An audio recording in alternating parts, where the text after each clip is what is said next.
Hello and welcome to the Nordic Takedown podcast, a Star Wars Unlimited podcast hosted and produced in the beautiful country of Sweden. If people didn't already know this, my name is Jason the Captain Kirk, and I am here today with an extra special episode. We have a guest, but first of all, my co-host Viktor, you are back. We've missed you the last couple of episodes, or the last episode at least for me. How are you doing? 2 in a row. Missed 2 in a row. Yeah. Now, being a teacher this time of year is it's quite stressful, grading every paper there is, But the end of the tunnel is near, and I feel like I had to be on an episode.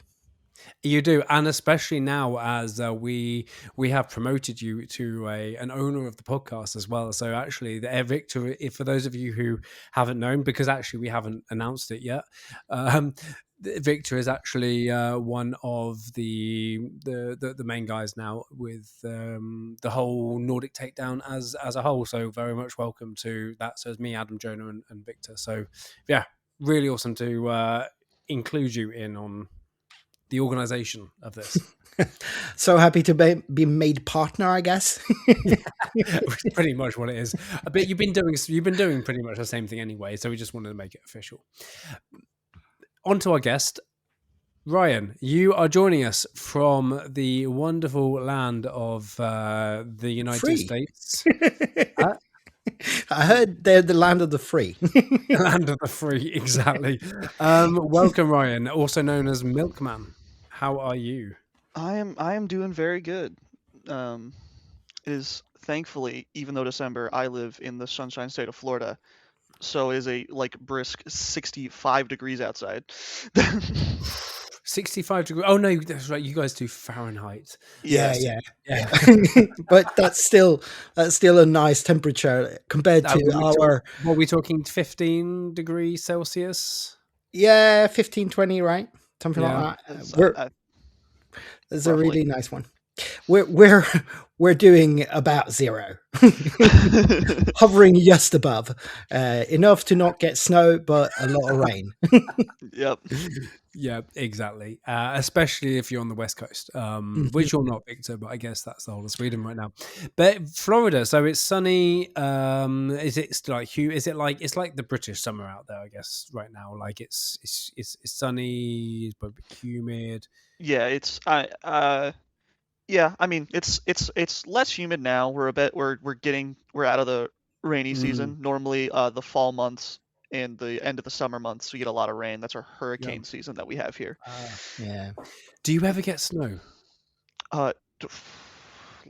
No. Like northern Florida, very rarely. Where I live, I live in Orlando, and I've lived south of Orlando. You're waiting for hell to freeze over. Fair enough. Well, the reason we have the Milkman with us today, Milkman is, I guess, one of your call signs from one of the guys. The reason we have Ryan this week is that you, Ryan, won the PQ in Sarasota PQ in Florida last weekend with a Sabé Tarkintown deck. I mean, that's what we're all about. We've been raving about Sabé since she was spoiled, and to get to see it. I asked Viktor to come with me because he very early on, a few episodes ago, he said that Sabé was probably one of the only good leaders in this set. So I thought, great, this is the perfect thing. We got Sabé winning a PQ. I'm interested in secrets decks that are hitting the meta, and so we got, okay, let's get to know this guy and let's get to know this deck. But you as a player, who are you? What have you been playing? Have you always been playing board games, card games? I've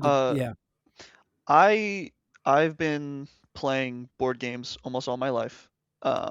Started with normal stuff. I started playing a lot of chess back in the day, and then eventually I got into Magic the Gathering, as most people do. And then I eventually found my first real competitive love, which was Star Wars X-Wing. I played a bunch of that competitively, Store Champs. I went to Worlds in 2023. I made the final day. Didn't make Top Cut, but it was a great time. that's where I still really got competitive. Starting getting really competitive in games.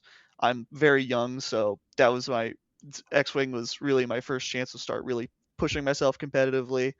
And then Star Wars Unlimited came out. I was like, X-Wing, thanks to some poor mismanagement, has been petering off. I was very interested in Star Wars Unlimited. I started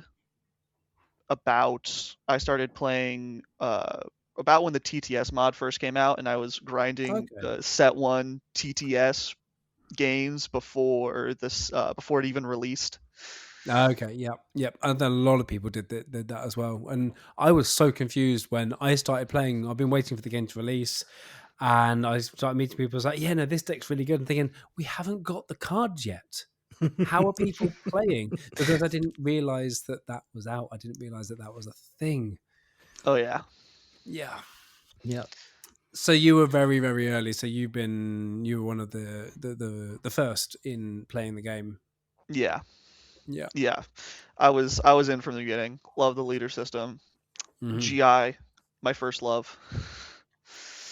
Oh, that's a good one. I think we had one in Sweden, Running Krista, that did quite well in Sweden early on. I remember in the first set. I think it was Caleb.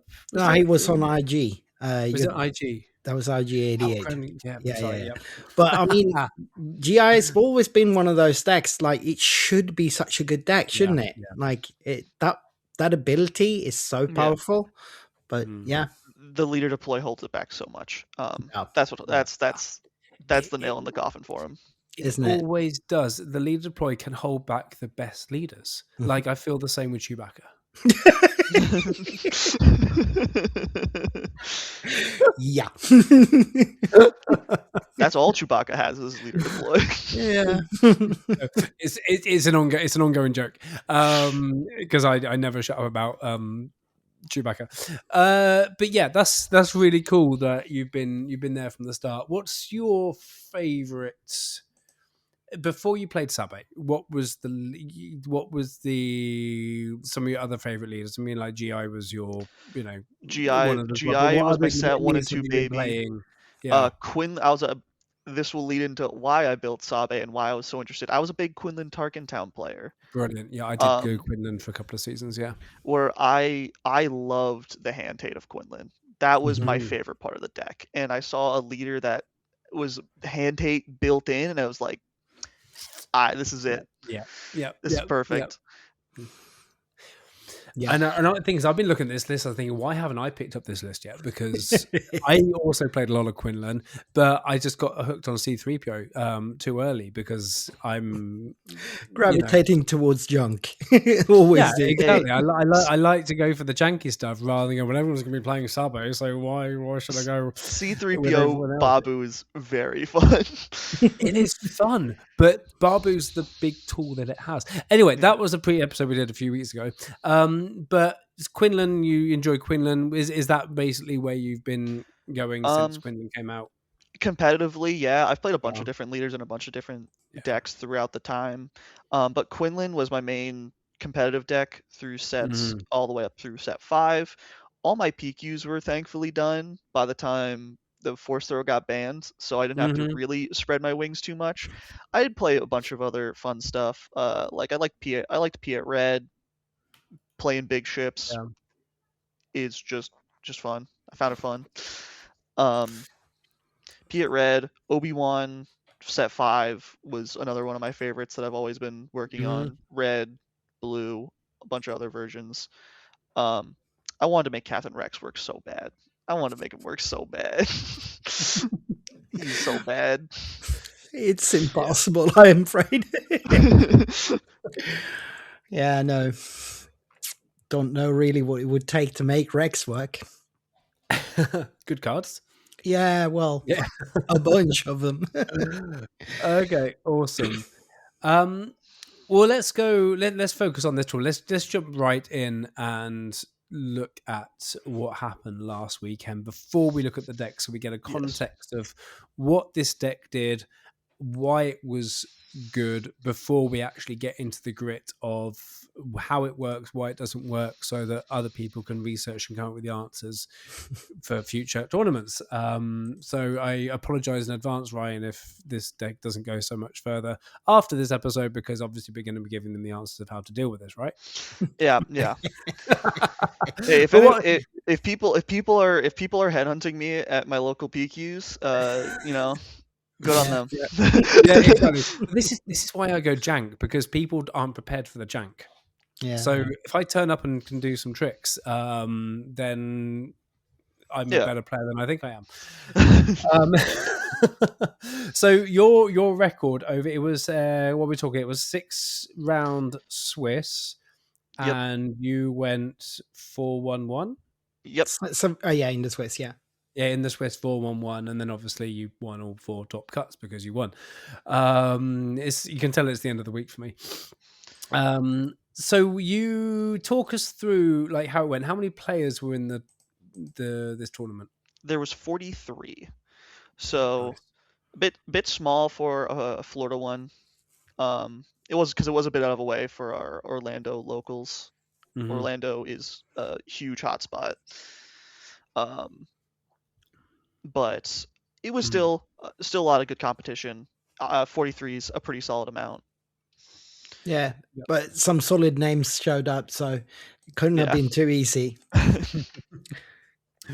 Yeah, so what because you're talking solid names, I haven't had a chance to look at the people, and I'm not that familiar as Viktor is with the names of these people online. Which are what were these big names that we're talking about that you were playing up against or that were in the tournament?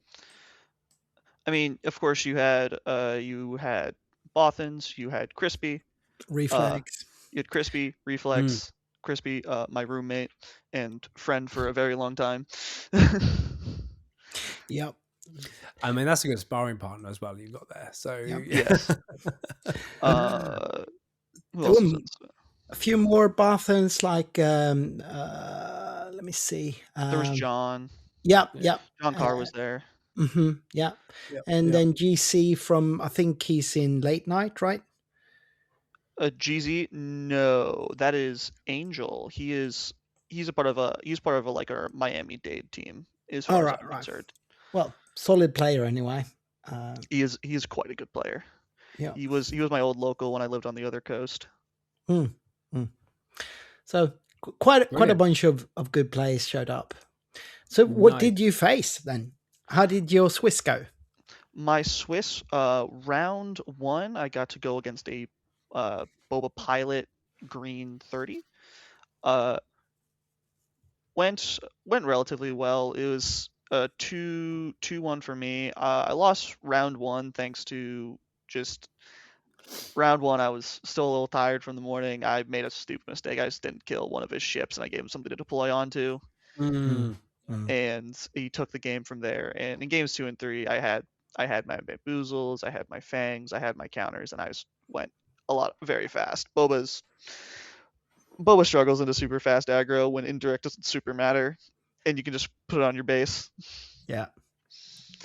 And you've got some in color really good answers for him as well with bamboozle and stuff. So, yeah. Round 2, we went up against a Cad Bane Tarkentown. Very classic deck. I was able to sneak a game 1 where my only turn 1 play was a Daring Raid in that game. I was just able to get there and grind him out. Thankfully, Falcon put his big old Cad Bane unit in jail, where the Falcon would come out and swing for lethal. So he took a bunch of my stuff, but he couldn't do anything with his big old 7/7, and that saved me. And we were able to pull that out. That's about a 50. That's a very 50-50 matchup for me. And then I went up against a Gar Saxon ECL. This is my one loss in Swiss.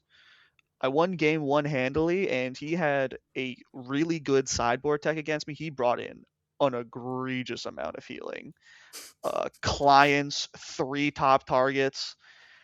And I was like, you are teched very well. And he, in games 2 and 3, he was able to client both games, and he top targeted me 5 times in 2 games. Oh yeah, with Gar Saxon ability when he's out, and he can bring it back up. He didn't even need to do that.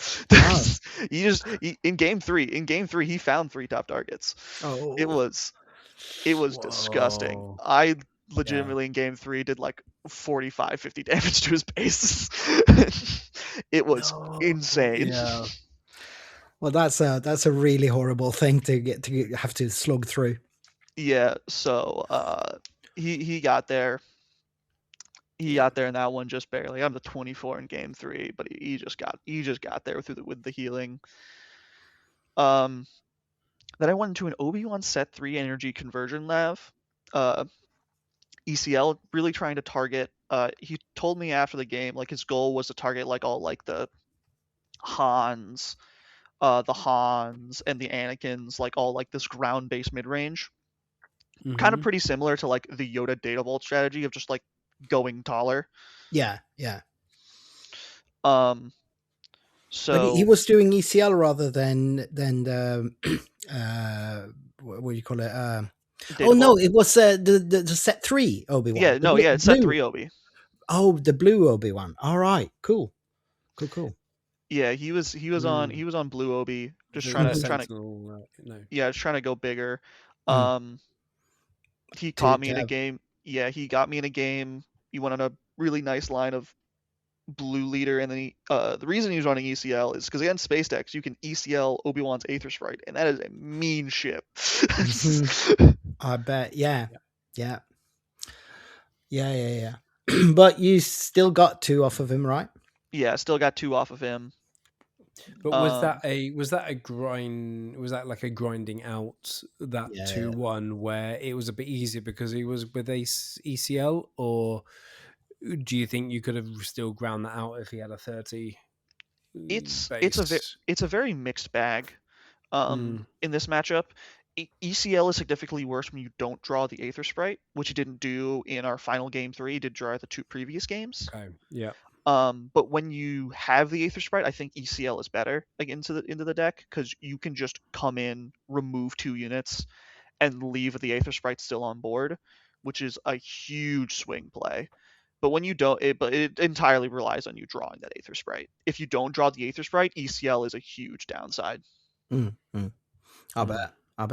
Yeah. And I mean, your deck is quite space heavy, so the Obi-Wan deploy doesn't do that much. Yeah. The Obi-Wan deploy can be annoying, but we have some tech for that later. I'll explain when we go deeper into the deck for big old ground sentinels like him. Yep. And then we went into a Piet. The Piet, this is a very favorable matchup for me. He did sneak a game on me, game off me where I swung with my Sabé, took his OB, and then he top decked a Craving Power to take out my Sabé leader after taking his only answer for it. So he's able to steal a game off me that way. It happens. I'm used to playing Quinlan. You spark them, and they get the thing off the top that you were trying to take him out. It happens, but that's it's a super favorable matchup for this deck. You're just so fast, and I bet. And with your hand hate, it makes it so difficult for them. Then I drew against a Kylo Tarkentown. My odds at that point at 4-1 were very good to making it, and if your odds are like 85% to make it, it's better than you playing the game, in my opinion.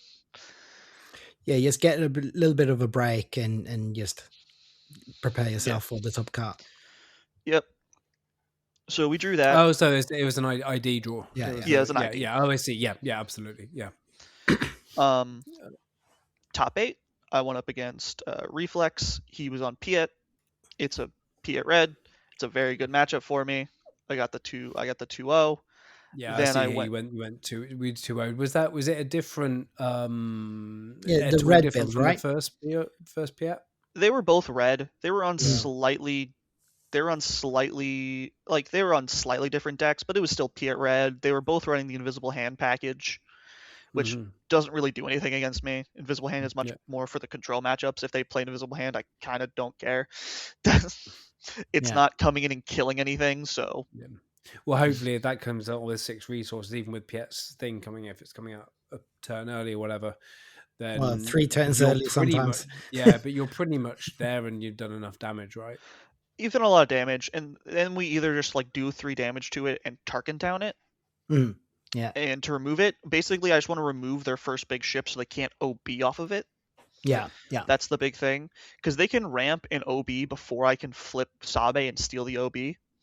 So I try to make sure they can't stick their first ship, if that's with like a swing in Tarkentown, or if that's with just like a spare the target. Anyway, I just want them to stop them from sticking their first ship. Yeah, makes sense. And then Sabé can swing into them and start stealing their OBs. And then like if they get their second ship, that's fine. As long as they don't have an OB to work with. Right. Whatever. Yeah. I'm close enough to winning at that point. Yeah, I bet. Semis was a classic Han 2 Blue Force. Very classic build. My draws were very hot this game. I just kind of had everything I needed. I just went incredibly fast. Game two, he tried to turn one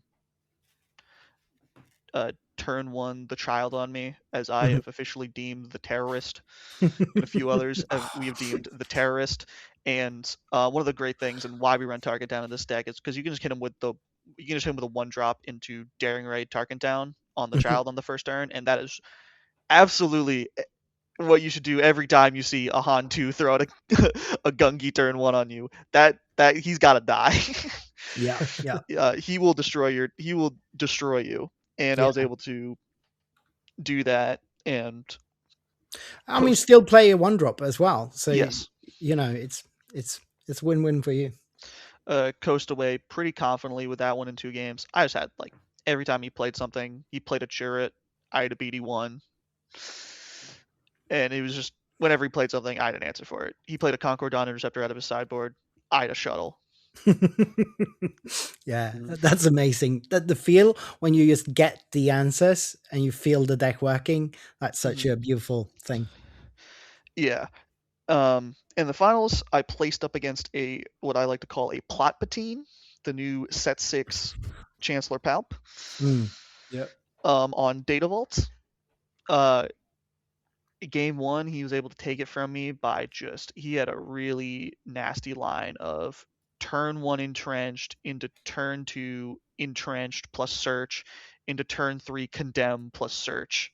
Oof. And just like knocked out 3 of my space units like that. And I was like, from the game immediately, because I don't have any upgrade hate in the main deck. No. And then and just locked me out, and I was still almost able to get there, but he was able to close it out. And in games 2 and 3, I just started both games with Faith in Your Friends, drawing a card, and then I sideboarded in the Stolen Starpath units, and I just went uber wide on them, and and it's a very hard control-esque deck, and when you go that wide, the deck's just super struggles into dealing with that stuff. It's like, yeah, you have like your new set 6 Cad Bane. You can kill one of my 1,000,000 2 health units. Right. Yeah. So many 1-drops in this deck. Yeah. Very quick question, like what for those people who, because we have a wide range of listeners on here, people who are seasoned long-term players like ourselves, and maybe even a few new listeners as well. The deck Sabé, just so that we know what this leader does, when a friendly, or the leader side says when a friendly unit deals combat damage to a base, you may exhaust this leader. If you do, look at the top 2 cards of the defending player's deck, discard one of those cards. She flips on 5, comes out as a 3/6 with raid 1, and says when this unit deals combat damage to a base, look at the defending player's hand. You may discard a card from it. If you do, that player draws a card. the deck itself that you built, and especially looking at the matchups you had, what was your plan? What's your plan for this deck, or what is the plan for this deck? Obviously, hitting face, it's an aggro deck, but what are you trying to do every turn? What's the point every turn when playing this leader? What are you thinking? What's your game plan? So, generally speaking, the basic goal of the deck is to obviously go super fast. Sabé, you're playing Sabé to help interact. There's a lot of answers to like go wide decks that people can play between OB and Bombing Run and like just huge Sentinels. There's a lot of answers out there, and Sabé is meant to sift your opponent's answers and get them out. Yep. And you're generally just looking to play 2 cards every turn. Every turn you want to be playing, most of the time you want to be playing 2 or more cards. That is your goal. That's what all the card draw is for, is you're just looking to, your card board is not as good as your opponent's card board, but you're playing a lot more of it than they are. For sure. Yep. I think also it's kind of cool if you compare this deck. It looks quite similar to the hand 4 decks that you see the pilot hand decks, yes. But that deck has no meaningful way of interaction.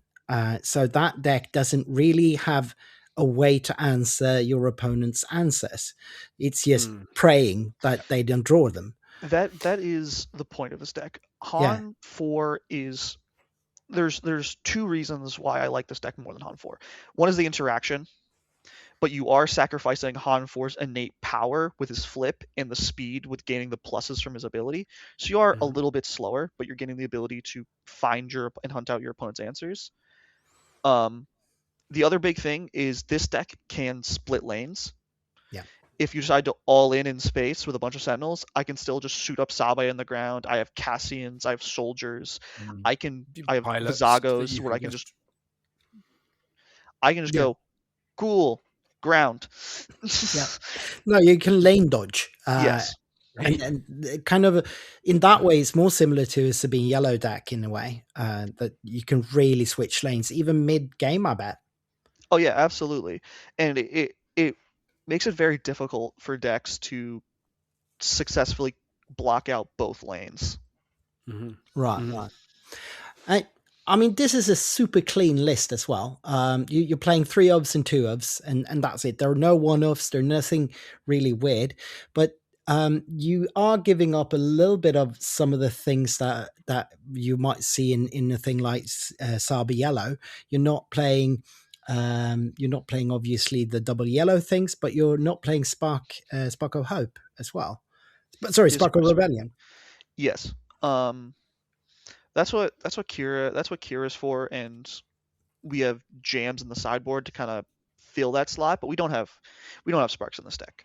I don't think. Do you need sparks in this deck? Because it feels like a lot of the other deck is doing that job for you, right? Yeah, I don't think we need sparks in this deck, especially since a lot of the time you just want to be consistently playing more cards for pressure. I think spark is probably just a bit too clunky for this deck, all things considered. And plus, it's not odd for bow check, and you don't really want to be. And like your even cards, you want to be very worth it. For sure.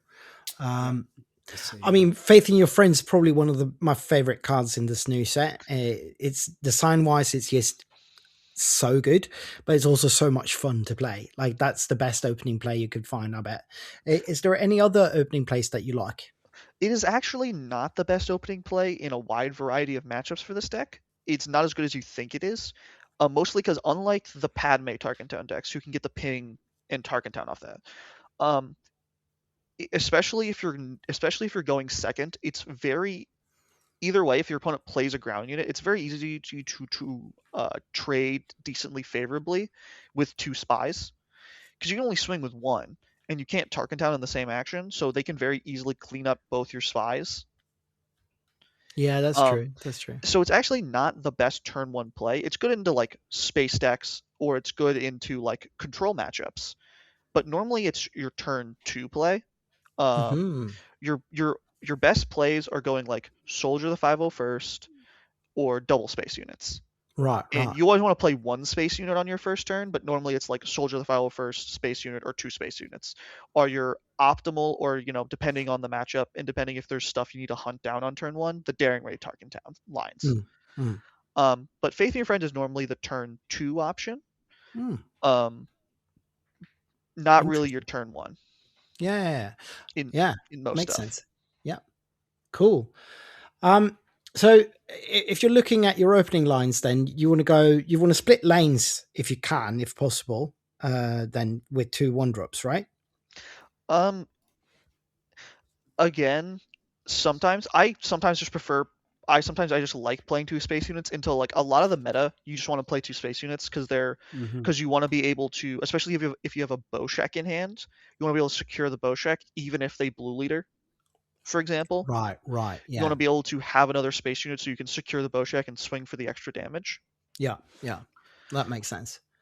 So like 2 space units is against like all the current green hero metagame my preferred opening. But like Soldier the 501st is just a super good card. The reason it's kind of in the deck is because it's just the best statted 1-drop available outside of like obviously the Cartel Turncoat with a bounty. Yeah, absolutely. That was in my many versions of my Quinlan Tarkin Town. Actually, that was always in there as the if I needed 1-drops. So that's an easy add-in, I'm guessing. Yeah. So if you're looking at turn 2, how often are you going for a 3-drop rather than 2 place in turn 2, or is it kind of like you don't want to do that? 3-drops are fine, especially if they're like Vizago, which can draw you more cards, or Ebon Hawk, which can push a lot of damage. Those are relatively, or Sanctioners if they play something. Sanctioners is also a fine play. If they leave both your 1-drops on board, you can Sanctioners, and that's fine. Great tempo. Yeah, you're mostly trying to line up. Your big things is you're mostly trying to line up like a Faith in Your Friends or a Boshek into another 1-drop. Into another 1-drop play of some sort is like what I would consider your optimal line, because it fills up your hand, and you get to play an additional 1-drop. You're trying to always accumulate more pressure. That sets you up really well for your turn 4, for your 4 resource turn. And I bet from what you're saying now, you're quite reluctant to play like the Fast Falcon on turn 2 then, because of how it will hamper your future turns. Yes, Fast Falcon is usually a much later card, depending on what I have in my hand. It's a card I will very often, if I draw it super early on, I will just resource it. We play 3 of it for a reason, so I can find it when I need it later. So I can just have higher chances of finding it later. But yeah, it's not something I normally want to play on turn 3. It's just not great. Hampering the resources is rough. Yeah, I bet. How deep do you go with resourcing? Do you resource to 5 or do you stop at 4, or what's your usual? Well, we have to get to at least 5 for Sabé. Yeah, for sure.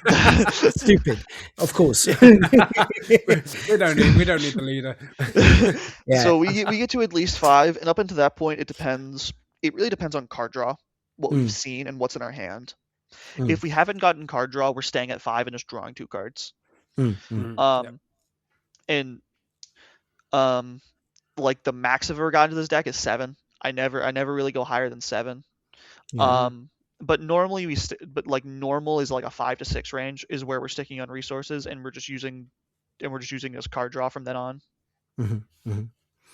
How often do you play plot card? The plot card, Sudden Ferocity, is the only one I see on your flip turn, or is it got the wrong side in sideboard as well? Yeah, in sideboard, yeah.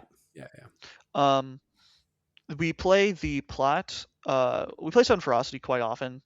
It's very good burst, and it's also another point of good split lane pressure. you don't have to plot out it. You can play it on anything. You don't have to play it on Sabé on your flip. So if you're going up against a deck like Anakin, for example, that can very easily kill your leader, you can just throw Sun Ferocity on a spaceship on your flip turn, and have it up there for the opponent to deal with. And like Sabé has a massive target on her back. Obviously, she's a Bazine on a stick. Yeah. People want that thing dead. Yeah. People want your leader dead. So it's not always like I still do it. Where you just throw it on Sabé and just start swinging for 7, especially if your opponent's ground is pretty light and you don't think they can kill her first action on their next turn. You just get you can just do 14 damage super fast while hand hitting them out. Yeah. Yeah. That is a very good play, but if you think they can, you can always just plot it out on a spaceship and call it a day, and now you've diversified your threats into 2 major threats, one that's swinging for 4 and hand hitting you out, and there's a massive ship up there that does 1 million damage. Yeah. So obviously Boshek is like as soon as you see him, you play him kind of card. But with the Pilot Han, is that a card you rather hold on for a bit and wait and see if you need him on the ground or if you need him in the space? Or is it a card that you often just play as soon as you see it? It's a card we hold on to for a little bit, but it's most of the time it's one of our go-to 4 resource plays. 4 or 5 resource plays. We're mostly just playing him as a pilot. It's just fantastic burst, and it makes like a cartel turncoat into something that's just really hard to deal with all of a sudden. Your cartel turncoat is now a 4/6. Yeah. All of a sudden. Yep. Or even a Ebony Hawk, like a 5/6. That's also a really nice target for our bet. Yeah, like 5/6 or 7/6 really, if you're doing the +2 on attack. So like it's Han Solo was mostly there as an option of like, I just needed better ways to race people in certain situations. I just needed some ways to be faster. And Han gives you very good stats and just lets you action cheat really well. Yeah. I mean, it's a game-winning card in many ways. It gets you over the line, surely, like the surprise strikes and stuff like that. You come out and it wins you games when people aren't expecting.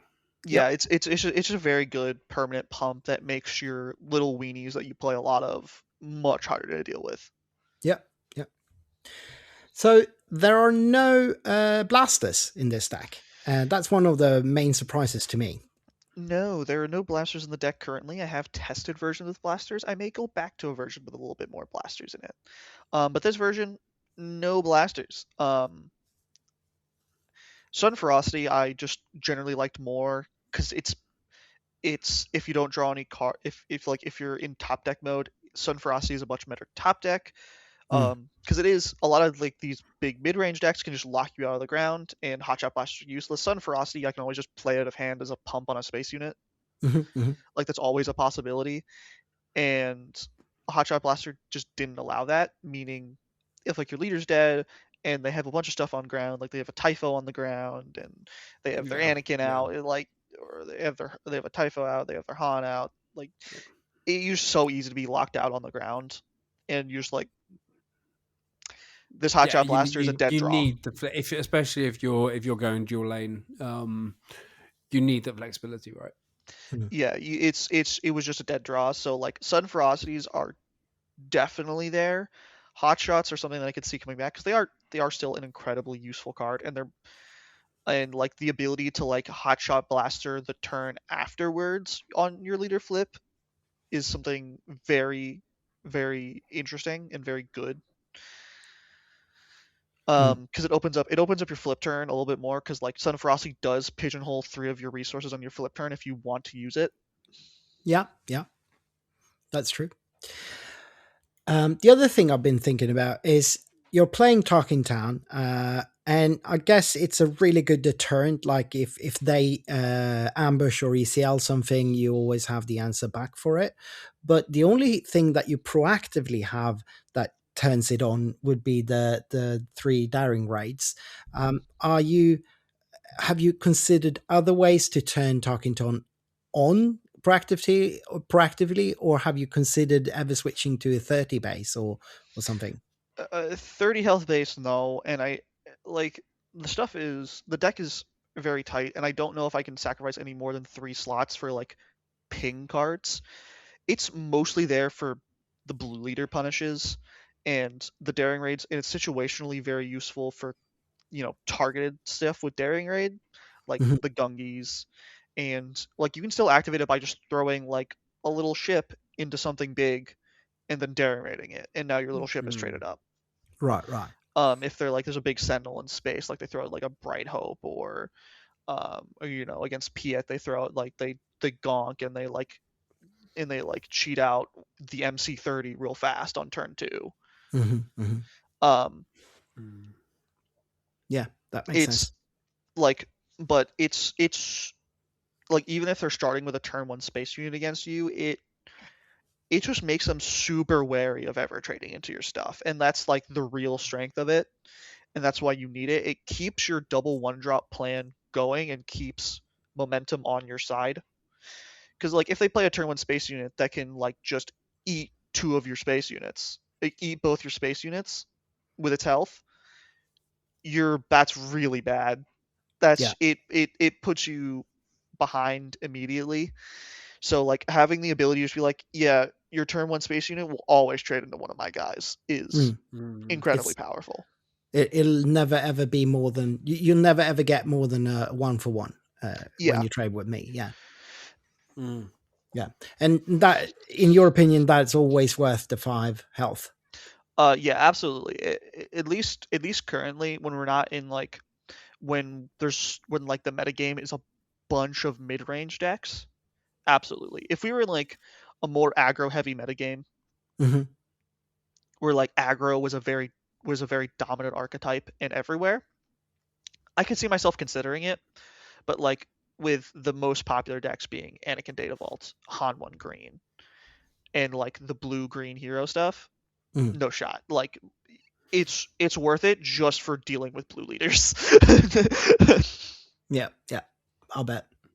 So if you're looking at the most popular archetypes and decks right now, obviously we talked a lot about mid-range and the plan into mid-range. You're basically racing through them while controlling their ways and their ability to deal with you.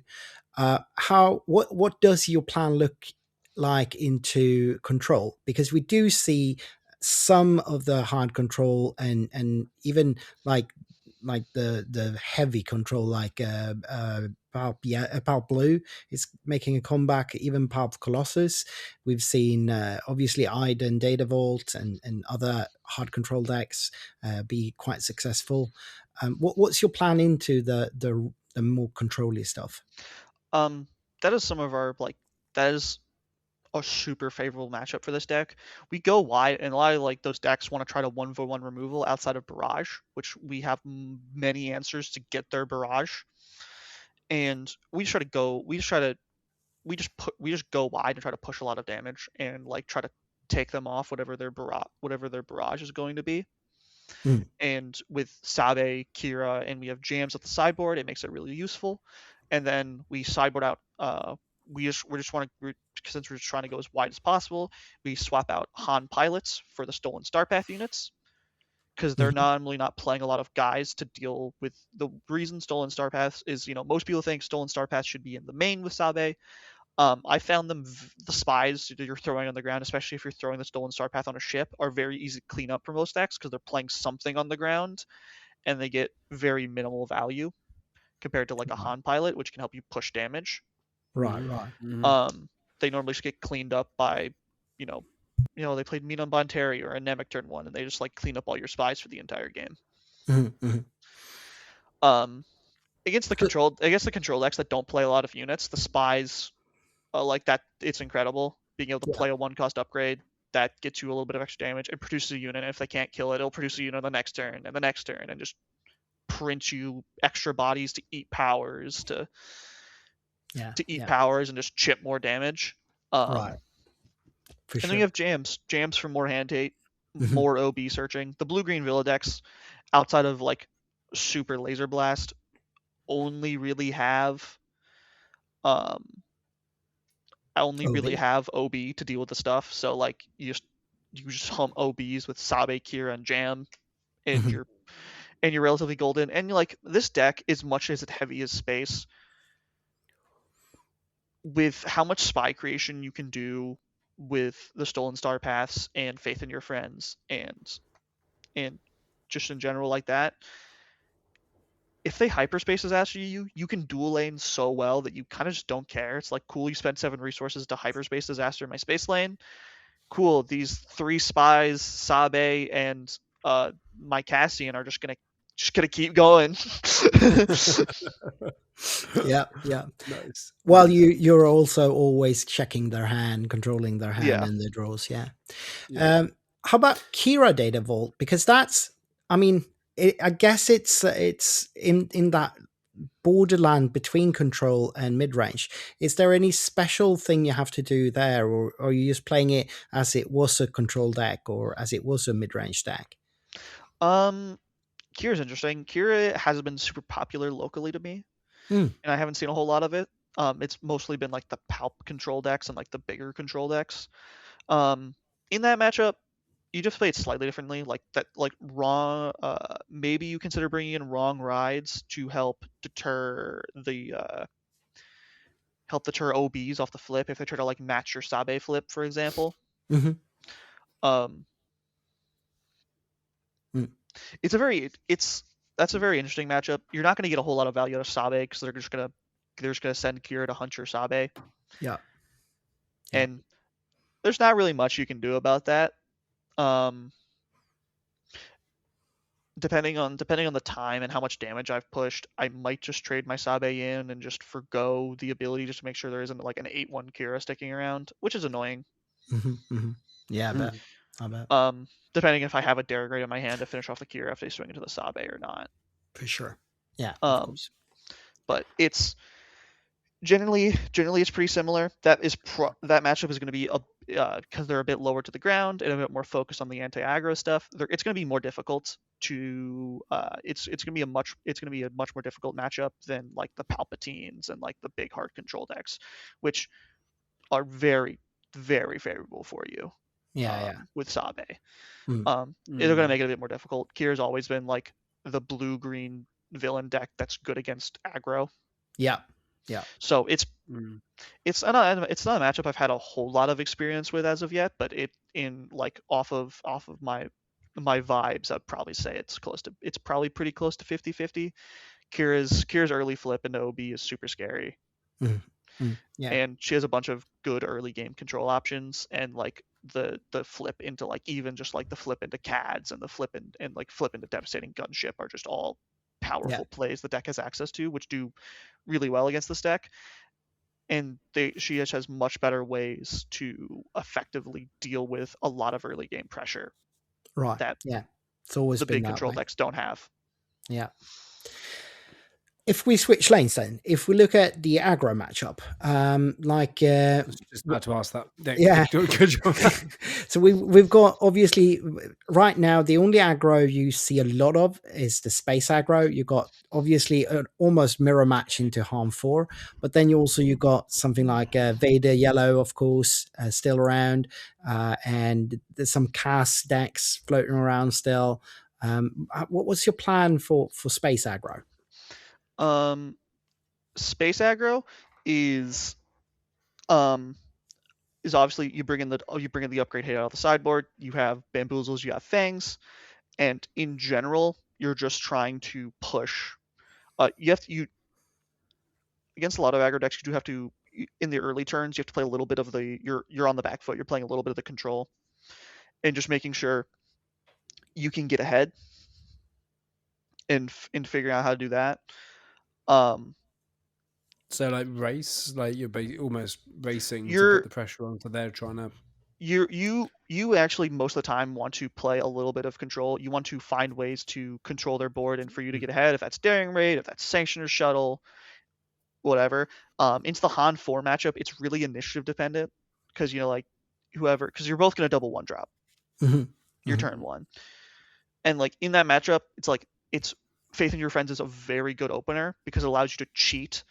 If like it allows you to cheat, Into That is a very strong because it allows you to cheat your sanctioners first, or get the initiative on that first turn to like daring raid one of their first turn plays immediately to keep them off sanctioners. It gets you your one action ahead. Exactly. So like Faith in Your Friends is that matchup is really huge. You're trying to, in the first 2 to 3 turns of the game, you're trying to control enough to get ahead, and then you push, putting them on the back foot. And against the pilot decks, you're really just looking to like hit a nice boozle, hit a nice fang to really just put them a million light years behind. First few turns is all about trying to like feel each other out and gain whoever gains and trying to gain tempo over them. If they try to push aggro, you're kind of in the Han 4 matchup early. I'm kind of a fan of that because that gives me all the window to take favorable trades and get ahead on board and then push. So how about like a Vader deck, a Vader yellow? Because then you almost need to control it for quite a while, right? Or can you just race it? You can just race it, depending on cards on hand. You normally want to deal with them a little bit in the early game, make sure they can't get too crazy. Spare the targets are really good in that matchup for the clone ship, but for the big old clone Y-wing. Yeah. But most of the time, you have an earlier to plip, you're faster. Vader Yellow has never been an incredibly fast, is an incredibly speedy deck outside of the Clone Combat Squadron and its eventual flip. Yeah, exactly. So you can just push oodles of damage, and you just have to do a little bit of control to make sure they don't go too crazy. Like if you see the Victor leader, get rid of the Victor leader. I bet. Yeah, like obviously, like just like other than that, like they don't run a lot of very good pumps or anything. You make sure you can spare or have some way to deal with the Clone Combat Squadron when it hits. And then you just push. If it gets a chance to hit, because obviously the Sabé always has that ability to nullify the attack before that's even gone into their hands. So yeah, that's something that none of these other heroes have had before, especially on the aggro side.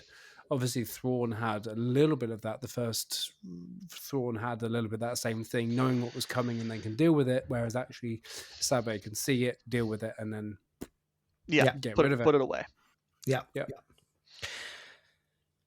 What would you say is your hardest matchup? How about like the tempo mid-range, the really fast mid-range, like Han 1 green, and even like some of the Talking Town decks that can be really fast. CAD today can be quite fast. Quinlan can be really fast. Quinlan, we're fine into. We're double 1-drops. Most of the time, Quinlans aren't playing 1-drops even nowadays. Some are sneaking them in, but we're relatively safe into that matchup. CAD is very 50-50. CAD is a weird dance between the two of us.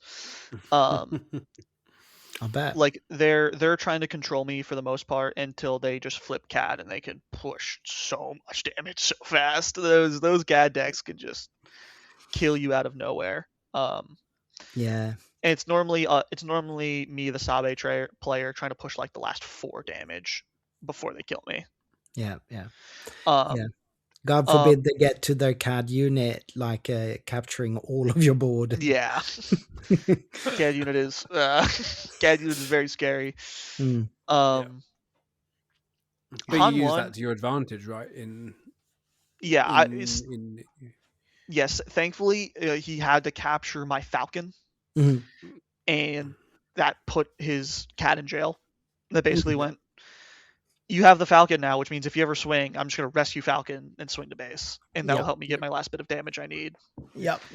And that just, like, he played a 7-cost 7/7 that dealt with 3 of my units, but it was essentially, for all intents and purposes, an event. Exactly. That he could never use again. Like, he could never play another Cad Bane. There's no heal in that deck, so... Yeah. So he's forever in check. All right. How about the Han 1 green then? Han 1 Han 1 I think is very solid for the deck. Especially if you have like Kira is the main card in that deck. It's why we run 3 of Kira. Kira is a hugely important card for that matchup. To brick their resupply turn. Right. Yes. To brick their turn where they, not necessarily the resupply turn, the turn they go up to 7, hit their 7 in their hand. The turn after the resupply. Yeah. On your 4 resources, they can be up to 7. Smart. That's also what the Wrong Ride is out for the sideboard. The Wrong Ride is a very interesting card. It's meant for ECL decks that are looking to like ECL Power Wrecker into my Sabé in whatever way. You flip, get them off the resources, and now you're good. Or the Han decks. It hits a very interesting number, putting them to 5 resources, which means a lot of times their backup option is the 6-drop Falcon. Yeah. Out of Smuggle. You put them down to 5 resources, so they can't smuggle out the Falcon either. Right. So Wrong Ride puts them in a very interesting spot. Wrong Ride, we're just playing out of hand in a lot of games because they'll just they'll resupply out and they'll do it on your 4 resource turns. So you hold it. Sometimes you get lucky enough to where they don't get the resupply and you get the Wrong Ride, and then you can deploy and tap them out from plot. Yep. But it is a card that we are entirely willing to play out of hand. Yeah, you're keeping it until you're resourcing for your flip turn. Yeah, I gotcha. That sounds really cool. Yeah. Nice. Let's go just a couple of questions about the deck. I don't know, Victor, if you have more questions about. No, I think I'm getting there. I think you're satisfied now. Yeah. It feels like this is something that you've built from the ground up yourself, or was there a base that you found first and built on? Because it feels like you have a lot of reasons for why you put these cards in there. So was it your own build, and what was the process? Obviously we kind of like, I started like, obviously when starting building with Sabé, the first look at is double yellow. Like everyone's first look is double yellow. Yeah. I played a bit of double yellow and I like some of the cool spiky stuff it could do, especially with the Chancellor Palpatine unit and all the spy tokens. That was so much fun. The double yellow Chancellor Palp and but I just didn't like how it had a similar problem to like when back in the day I played like a Han 2 red deck. It had a very similar deck where I'm like, I feel like I'm playing underpowered unless I draw Cunning. When I draw Cunning, the deck feels awesome, feels top tier. I loved it. But as soon as you don't draw Cunning, you're like, this deck feels a little underpowered. And it was just like the issue of just like, they get giving an opponent an entire other aspect to play for, and if you don't draw the one card you're essentially playing this double yellow for, it feels a lot worse. When you draw Cunning, you're golden. And I didn't really like that. I still think double yellow Sabé is a very good deck, but I personally just didn't like having to rely on drawing one card to feel like I could keep up with top meta contenders. I felt the same way with the double yellow Akbar that I had. It was a lot of fun, the chance to Palpatine again, but again, if you don't get the cards you need, then someone found the Data Vault version. I guess that's the similar thing. So what pushed you onto Tarkin Town then? I just looked at I just wanted to play the double 1-drops, and red gives you the best access to other 1-drops to play, and it also gives you the punish for the trades. That's why Tarkin Town is here. That is the main reason. It's what keeps your double 1-drop game plan alive if they play a same lane unit as your 1-drops and try to kill your first one. It is why it exists. Tarkin Town is the reason that it functions. So, and then it also gets you access to Sudden Ferocity, a bunch of other good red cards, and then like of course the core, like the core you start with is started with Han 4 Tarkin Town, like with the Boshak core, and then I built around that. Like I took, okay, I pulled out the new Faith in Your Friends. Like that's a cool new card that works really well. That was like one of my favorite cards from the double yellow version and from my early testing with Padme. I love this card. Let's put it in this deck. And I was like, okay, I want Soldier of the File first because it's a super powerful ground unit. I want BD1. BD1 is one of the most. Now I get to talk about BD1. Yeah, I love that card. Please do. BD1 is one of the most underrated cards, in my opinion, in the entire game. That card is incredibly good. It's such an incredible value card. It's a 1-cost 1/3, gives you hidden, so you can't kill it right away, and it gives +1/+0 and Saboteur to any unit you want as long as it's in play. It is one of your main reasons how you sneak Sabé through Chirrits, through Typhos. They think they're safe. Then you play the BD1 on your Sabé. And they're so confused. I've seen so many people ask, what does BD1 do? And I think that's a crime. He is a fantastic card. +1 power. The Saboteur is incredible for dodging. You can do neat tricks with like the Wolfpack Escort where you can bounce the BD1 and then play it again to give something else +1/+0 and Saboteur for the turn. Yeah, of course. With the Wolfpack, it's amazing that. Yeah. I didn't even think of that. Yeah, Wolfpack has text. It's not just does. Blank. It does. That's an amazing play. Yeah, I love that line. That's cool. Yeah. BD1 is one of the like my MVP and like a slept on 1-drop. It's so useful. It's such good surprise factor. It is an amazing card. I love BD1 so much. He is awesome. More decks should play it, even if you aren't on 1-drops. He's a sneaky 1-drop you can play as like a 2 of and just be like surprise people with like, you think you've got me, BD1. Yep. And he's so hard to deal with the hidden. Yeah. He's perfect. I love him. Then yeah, so we started off there.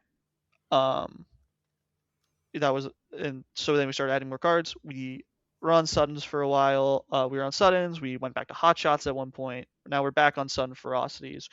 We were on like 3 Stolen Star Paths in the main for a while, and then I realized this card just like in a lot of like the mid-range matchups just wasn't getting a whole lot of value, especially into like the mid-range ground stuff currently in the meta, because a lot of times in those matchups you just wanted to prefer space for the most part because their ground, especially into like Anakins and Hans and the blue-green hero decks, their ground was so strong that you're just like, I can't fight you on the ground. You can't do that. So like producing a bunch of spies onto the ground that were just free fodder just didn't really do anything. Just not worth it. Yeah, I gotcha. So were there a bunch of friends working on it together, or is it more of you in your lonesome? It's me and my lonesome, and obviously Crispy has given me a solid amount of help with this deck and like crafting it, because we live together, so we bounce deck ideas off each other all the time and building stuff. He did help me a lot, but no, for the most part, the testing and playing and tweaking. Obviously, I talk with my locals after games to be like, how did this card work? What do you like? Should I like? I had a long conversation with George right before Beatle, because I took this deck to Beatle as well, about like Sun Ferocities or Hot Shot Blasters, and we went over that conversation. Yeah, having access to deck builders like George the Hulk and Crispy must be a really boon. Like when you're trying to build something spicy. Yeah, so like, nice. But the actual like playtesting and grind was all me. It's all me. That's super cool. That is really, really nice. I'm so glad you said that. We've asked these questions before. It's like, yeah, no, I just found it. Yep. No.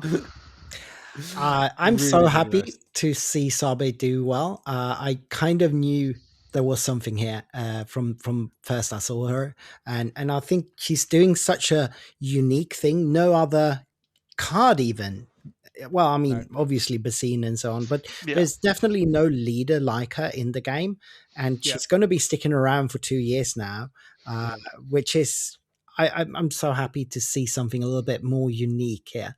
I'm really happy for this leader. We bought the showcase. We're all in. We're all in. Amazing. I mean, I'm the same with C3PO, but that's another question. That's going to take a lot longer to get there. Obviously, rotation coming up. There, you've still got the Falcons in. You've got 501st, Kira. You've got Cassian. Quite a few cards here that are going to be rotated out. How do you think? Have you thought post-rotation cards already that exist that you can put in, or are you hoping that we're going to see some more spice coming in from Lawless Time?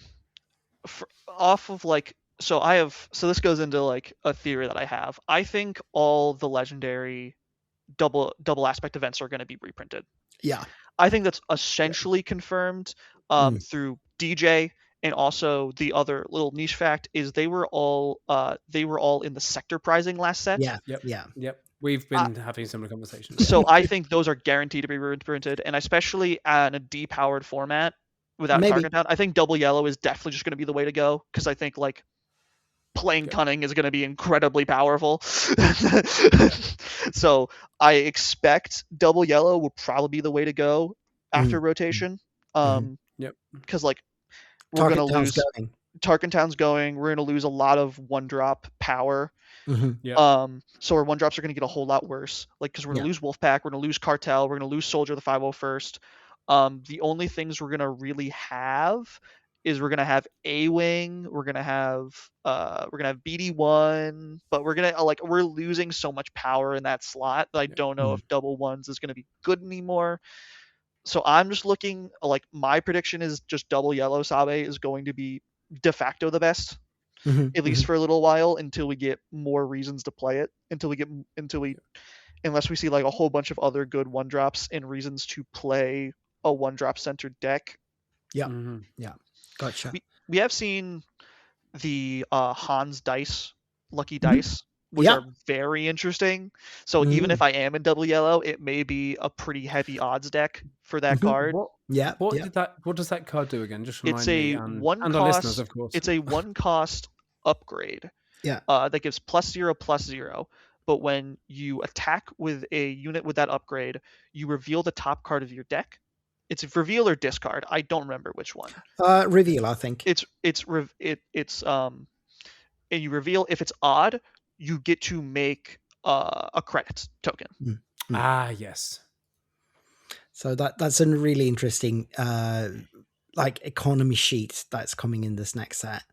It remains to be seen how powerful these credit tokens are going to be, but as far as we've seen so far, credit cheating, like resource cheating, has been one of the most powerful mechanics. I don't know if there's any way like credits will not see the meta in some way, shape, or form. It's like treasures have it's essentially a treasure for Magic, and that's always been powerful. Like treasures are insane in Magic, and I don't think they'll be very different here. As long as they and like we've already seen, like even at common, you have like one cost event, make a credit. So like once we get more, like I guarantee we're gonna get more complex and better cards than that, like Hans dice and other stuff to make more credits. Now even if you're looking at like paying 2 resources to get one, it makes for burst turns, and that is always crazy. Like we've seen pay 1 to get 1, and like there's some decks that'll take that to be like, I get a turn ahead. Like you're telling me I get to play, my big 7 drop a turn ahead. We take that always. Like I believe so. Yep. Well, I'm so stoked about this deck and the future of Sabé going forward. So I'm just excited to get to talk to someone that actually done well with it. There will be more after this set. I will be cooking. And I think that this leader, I think, is a leader that is gonna stick around. I don't think it's gonna fade away too soon, and I think it's gonna be quite meta for a long time. Cool, Milkman or Ryan, thank you so much for giving up your Saturday morning, and even though it's our Saturday evening, just to come and chat with us and take us through your deck. It's been super interesting, and we're really, really pleased to get you on here. Yeah, sweet. Thank you very much for having me. I'm glad to chat about this deck. Cool. Well, we'll hope when you take it, after you take it to Worlds and take down the Galactics next year, then we'll definitely have to get you back on then. Yeah. Awesome. Thank you guys so much. Victor, thank you for supporting me as usual. This was great. We're gonna have we are still going to be having episodes over Christmas. Yeah, we don't take breaks. We are not taking break. We have not failed to release an episode 1 week since we started. Yeah. We have been going on week by week, and so we are still having a Christmas episode. We are still having New Year's episode. And actually, that's Thursdays we drop, and that's Christmas Day. Mm-hmm. So be ready next week on Christmas Day. Be ready to listen to us while you are opening your presents. Actually, no, this is in Sweden. Yeah. So impatient, so we open one day early. So, yeah, exactly. So enjoy your leftover Yule board Christmas table food, and listen to us next Thursday, and we've got a super fun episode for you planned then. So Ryan, be prepared. You'll be listening to it obviously while you're opening your presents on a speaker in front of your family, saying they will be very interested in my in my excellent. Obviously so be prepared to listen to us and all the way through the Christmas break, and until next time we say may the force be with you and good night. Bye-bye.